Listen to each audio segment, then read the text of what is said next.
안녕하세요. 심석고등학교 교사 김기원입니다. 오늘 이 시간은 빅데이터를 활용한 입시 분석 방법을 이야기해 볼 건데요. 첫 번째로는 통계 분석을 활용 수능 점수를 분석해 보겠습니다. 두 번째로는 빅데이터 활용 입시 상담하기를 할 거고요. 세 번째로는 데이포털 어디가를 소개해 보도록 하겠습니다. 먼저 수능 점수를 분석하는 것을 해보도록 하겠습니다.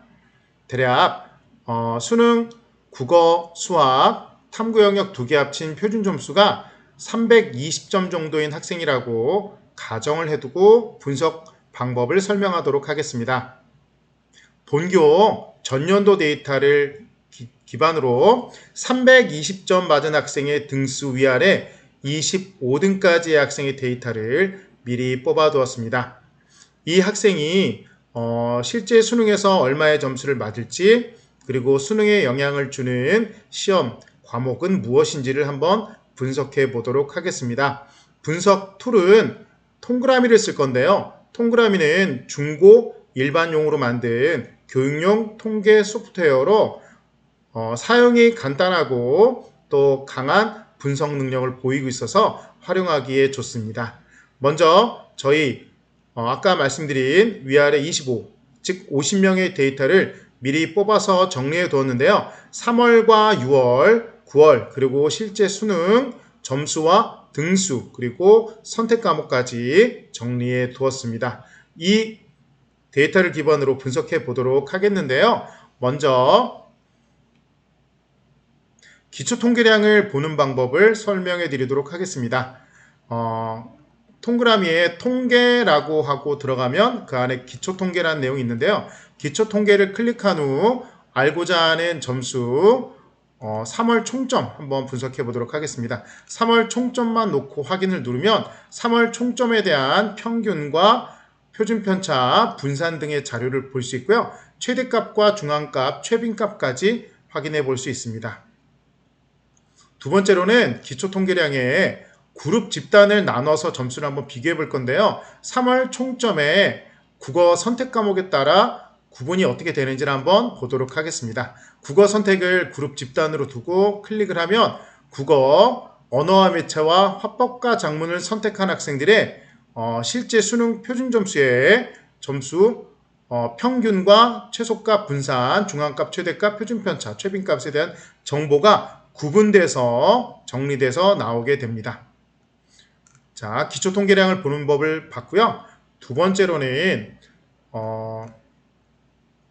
단순 회귀 분석을 통해 내 점수가 어느 정도 나올지 전년도 데이터를 기반으로 예상해 보겠습니다. 먼저 단순 회귀 분석을 클릭한 후 지금 데이터로 집어넣어서 추정해야 되는 데이터를 한번 독립변수에 놓도록 하겠는데요. 3월 총점을 몇 점 정도 맞았냐에 따라서 수능 점수가 얼마 나올지 수능 총점을 각각 독립변수와 종속변수로 두도록 하겠습니다. 종속변수로 둔 후 확인을 클릭하면 회귀 분석이 되고 회귀 분석을 통해 식이 표현되는데요. 보시면 y는 0.36x 더하기 222.47이라는 회귀 분석식이 나옵니다. 자, 유의한 F라고 하는 유의확률이죠. 0.05보다 작으면 유의한데요. 0.00이기 때문에 이 데이터는 유의한 데이터라고 해서 사용해도 되겠는데요.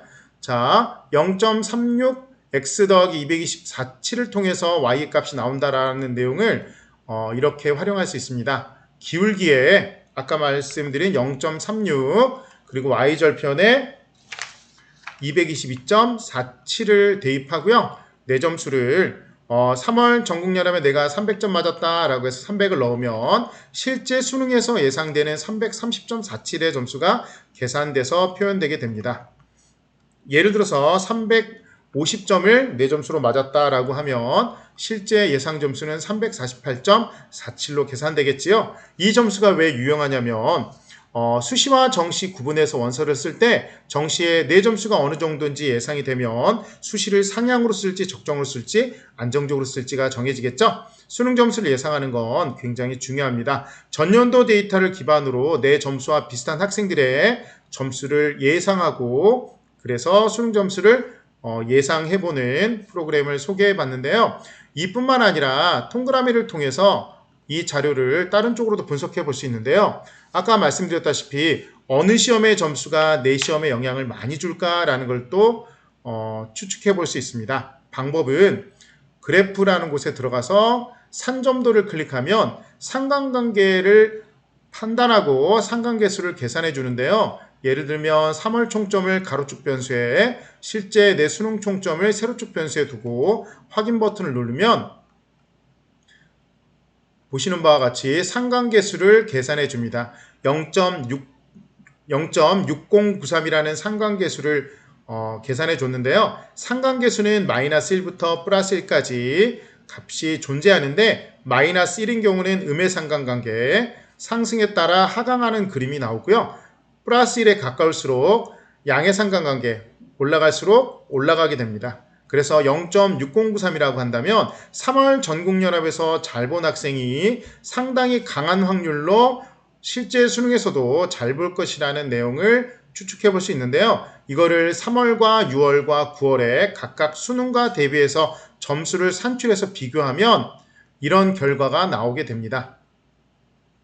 자, 3월과 6월과 9월의 상관계수는 0.6093, 0.5918, 0.6258로 물론 모두 다 양의 상관관계가 강하게 나오지만 그 중에서도 9월 모의 수능이 이 점수대의 학생들에게는 상당히 많은 상관관계를 갖고 있다라는 점을 볼 수 있고요.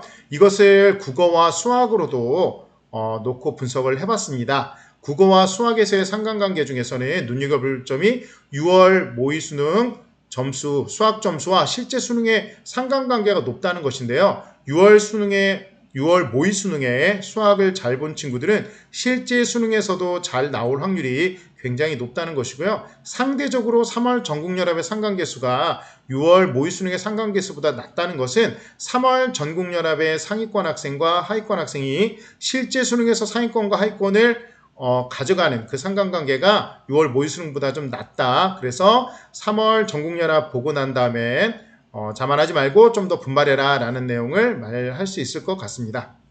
자, 이 내용을 가지고 순위까지 한번 상관관계 분석을 해봤는데요. 아까 말씀드린 것과 동일하게 3월 전국연합과 6월 모의 수능이 특히 수학 부분에서 많은 차이를 보고 있음을 분석해 볼 수 있습니다. 저는 여기서 더 나아가서 실제 수능에서 국어와 수학과 실제 수능 간의 상관관계까지 분석해 봤는데요.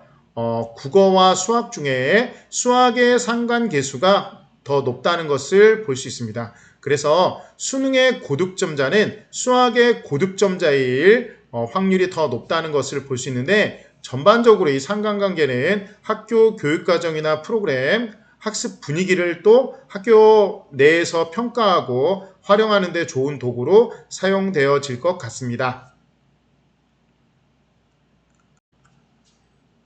다음은 입시 빅데이터가 교내 상담에 활용되는 자료를 보여드리도록 할 건데요. 제가 만든 데이터입니다.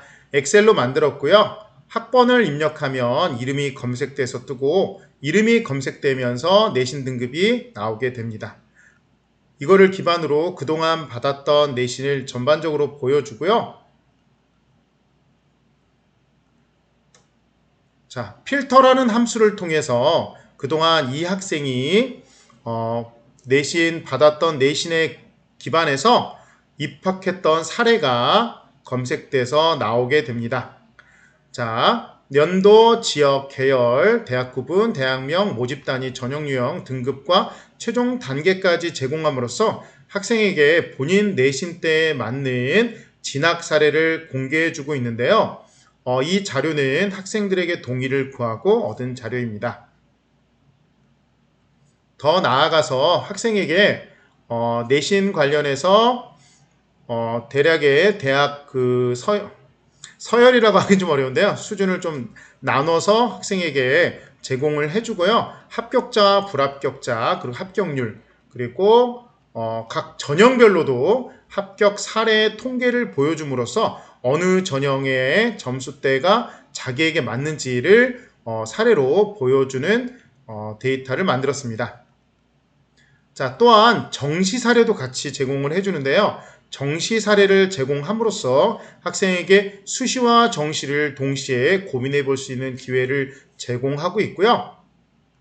관련해서 정시 배치표까지 제공을 해서 학생에게 보다 폭넓은 정시 자료를 또 제공해 주도록 하겠습니다. 이거는 개인별로 학생에게 맞춤 빅데이터를 제공하는 사례이고요. 전체적으로 학생에게 흐름을 보여주기 위해서도 자료를 만들고 있는데요. 보시면 각 대학별로 합격한 내신 평균과 표준 편차를 제공하고 있습니다. 하지만 이것뿐만 아니라 다양한 자료를 고민하고 만들어 봤는데요. 먼저 본교가 고른기회 전형을 많이 쓰고 있습니다. 농어촌 지역 학교이기 때문에 농어촌 전형과 고른기회 전형을 많이 활용하고 있는데요. 고른기회 전형 여부에 따른 데이터를 또 만들었습니다. 내신 평균과 표준 편차를 고른기회와 고른기회 아닌 전형으로 나눠서 제공을 했고요. 또한 인문, 자연, 예체능으로 또 나눠서 보여주고 있습니다. 인문과 자연, 예체능이 어느 정도의 차이점이 있고 또 어느 정도의 의미 있는 데이터를 보여주고 있는데요.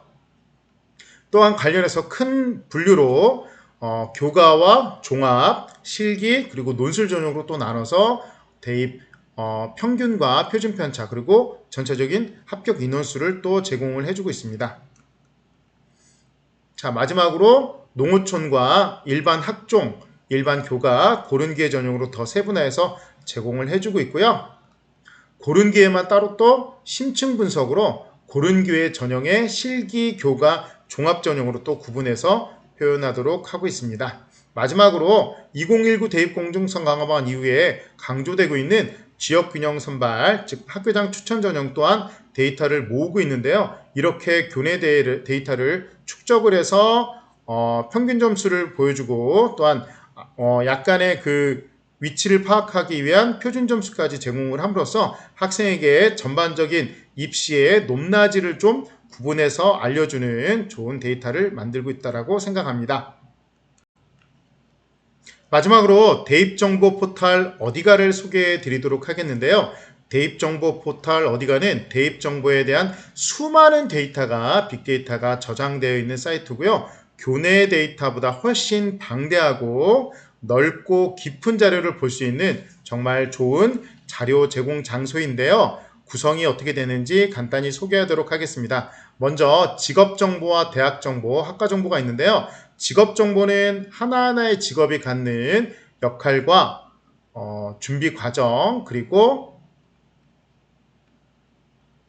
그것을 그 일을 했을 때 얻게 되는 성취감이나 급여 수준 같은 것도 많은 것을 보여주겠습니다. 특히 일자리 전망까지 보여주고 있는데요. 직업에 관한 소개에서의 가장 좋은 정보 중에 하나를 얻을 수 있다라는 점을 말씀드릴 수 있습니다. 두 번째로는 대학 정보인데요. 각 대학들의 소개 자료가 이 사이트 대입 정보란에 들어가 있습니다. 그래서 들어가 보시면 관련해서 얻게 되는 전형 요강, 시행 계획, 고사 자료 이런 거 다 받을 수 있고요. 모집 인원 현황이나 이런 것들 다 받을 수 있습니다. 자, 세 번째로는 이제 학과 정보인데요. 학과가 무엇이 있는지 궁금할 때는 한번 들어가서 볼만합니다. 그래서 AI 빅데이터 학과다라고 하면 순천향대학교에도 있고요. 이외에도 설치학과 많은 전형이 있는데요. AI 데이터 융합학부 한국외대 본교 이거는 뭘 하는지 또 볼 수 있습니다. 그래서 클릭하면 입시 결과까지 이렇게 구분해서 볼 수 있고요. 보시면 각 전형별로 점수가 또 구분돼서 나와 있기 때문에 굉장히 많은 정보를 보여주는 사이트입니다. 그래서 학과 정보까지 봤고요. 전형 정보는 전형을 검색해서 볼 수 있는데요. 가야대학교 이렇게 떴는데 가야대학교 클릭하면 교과 전형, 차상위 전형 이런 거 다 나와 있잖아요. 저는 전형에 많이 저희 학교의 학생들이 많이 지원하는 농어촌 전형을 클릭해서 보면 농어촌 전형만 또 따로 이렇게 나옵니다. 그래서 아까 봤던 가야대학교 간호학과를 보면 농어촌 전형은 50%가 2.75, 70%가 3.75의 내신으로 합격했다라는 것을 보여주는데요. 전체 1등부터 10등까지 줄을 세웠을 때 딱 중간에 5에서 6등 사이에 있는 학생이 대략 2.75의 내신을 가졌다. 그리고 70%는 7등에서 8등 사이겠죠? 대략 3.75의 내신을 가졌다라는 것을 보여주는 정말 좋은 데이터 수집 사이트입니다. 그래서 전형정보, 농어촌 고른교회 같은 정보를 쉽게 구하기 어려운 학생들에게 많은 도움을 주는 사이트고요. 대학 성적 분석은 내 성적을 입력했을 때 그거에 관련되는 대학 성적을 비교해주고 합격, 불합격을 판단하는 데 굉장히 도움을 주는 것인데요. 제가 교사기 때문에 점수를 넣지 못했습니다. 그리고 학생부 입력을 통해서 점수 입력, 아까 말씀드린 점수 입력을 하고요. 대입 상담도 가능하니까요. 빅데이터 기반에서 대입 알고 싶으면 이 사이트를 잘 이용하면 좋을 것 같습니다. 오늘 빅데이터를 활용한 입시 분석 방법에 대해서 간단히 설명해 드렸고요. 보다 많은 정보를 또 준비해서 다양한 방법으로 제공해 드리도록 하겠습니다. 감사합니다.